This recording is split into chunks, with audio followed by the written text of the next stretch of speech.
नमस्कार दोस्तों, हमारे गोरखपुर एंटरटेनमेंट चैनल को सब्सक्राइब करें और घंटी को दबाएं। वीडियो पसंद आए तो presented by Gorakhpur Entertainment।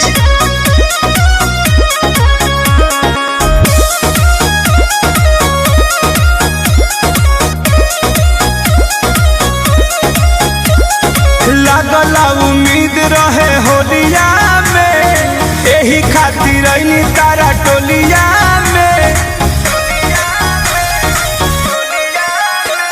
लागला उम्मीद रहला होलिया में, यही खातिर आईनी तोहर टोलिया में।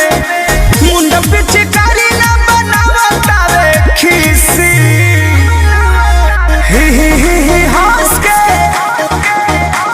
देखावे लू बत्तीसी,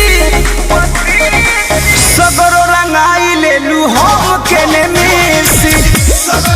अगर आप चाहते हैं कि गोरखपुर एंटरटेनमेंट की वीडियो सबसे पहले आप तक पहुंचे तो लाल बटन को दबाकर चैनल को सब्सक्राइब करें और घंटी को दबाएं।